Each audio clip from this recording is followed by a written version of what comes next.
officials to put pressure on them to let us play.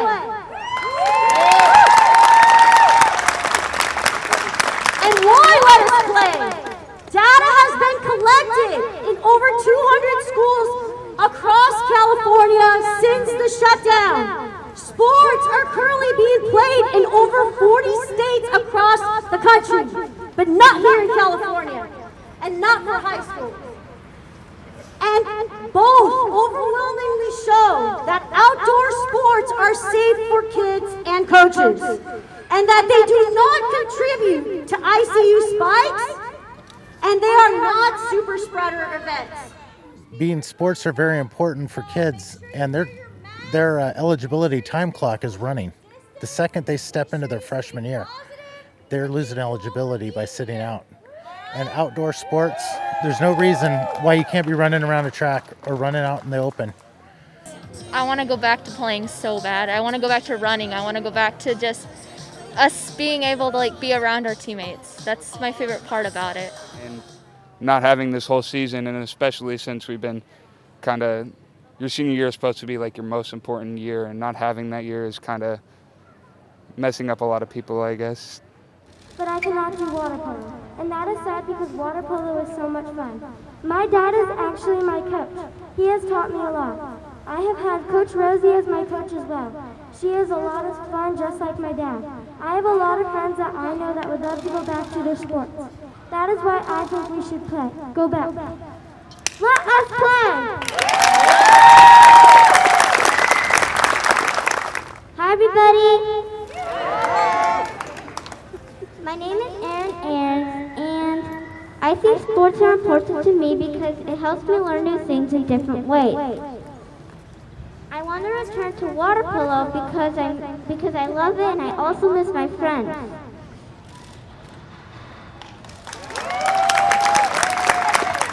Growing with this program, I have two friends in particular who have stuck with me throughout the whole way.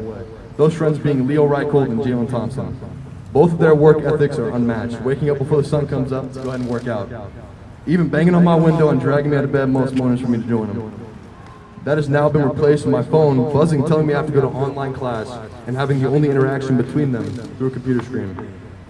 These same two friends were expecting to be able to play in their most crucial year only to be let down by constant setbacks and approaching cancellation of their season.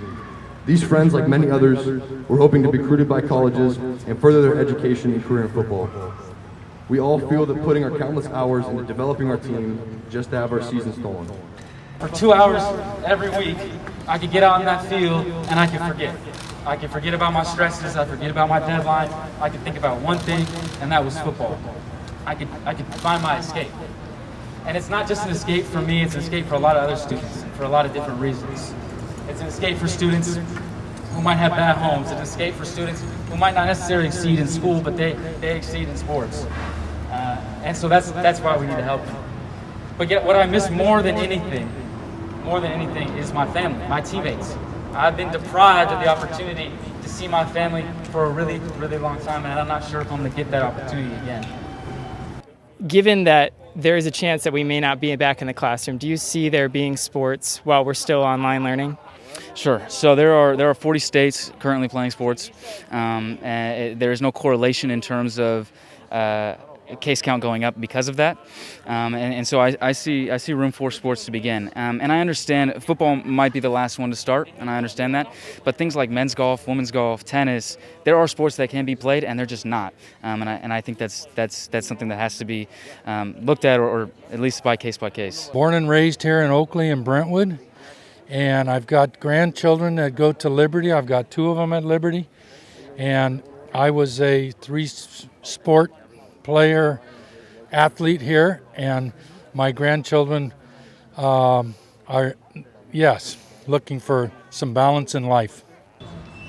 It is our job as a community to motivate our youth and to support them in any way that we can.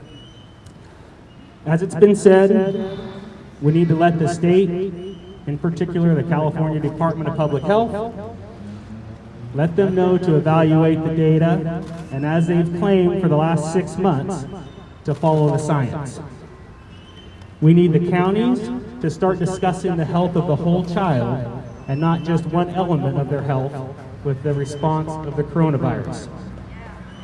Make no mistake, your guys' voices are being heard. However, it takes a lot of persistence. I encourage you all to email and call your elected officials, particularly in the state and the county level, and let them know that they need to start supporting our kids and getting them back to sports and let them play. This was handed out. It has Senator Glazer's information on it and Assembly Member Frazier's information on it. If I can beg you to do one thing over the next 2 weeks, is to call each of these offices every single day, and they will finally get the message. They will recognize that voters are calling them to make a change. You give them the power that they have, and if they're not representing you the right way, you take that damn power away from them. Thank you guys all for showing up. Stay safe. Let them play. Thank you.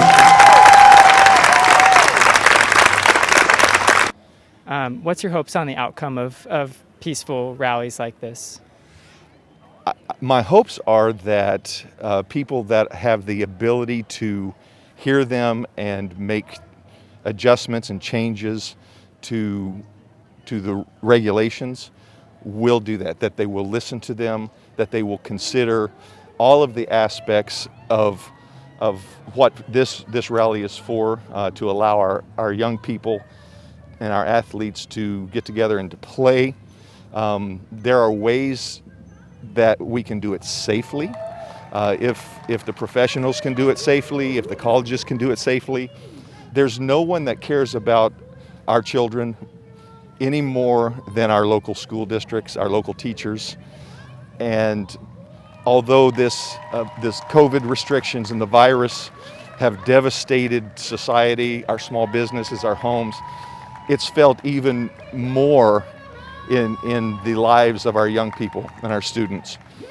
And a lot of our students and their families for many years have been investing and practicing and sacrificing to be a part of sports, high school sports. For some, it's their only avenue for higher education.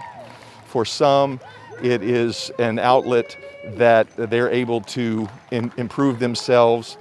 Anytime we get people together, especially young people of diverse backgrounds, we learn that the more we spend time with people that are different than us, working together for a common goal, the more we understand that we have much more similar in each other than there's difference. And so because of that, sports are a vital element of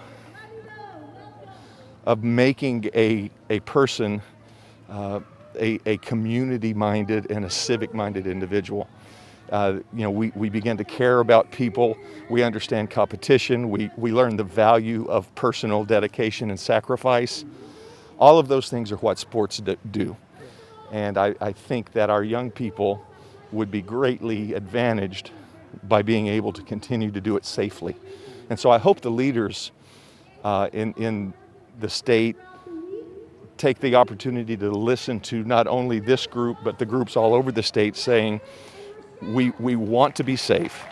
We want to abide by the regulations. At the same time, there are so many positive benefits for our kids getting together and playing sports that it's worth finding a way to make it happen safely.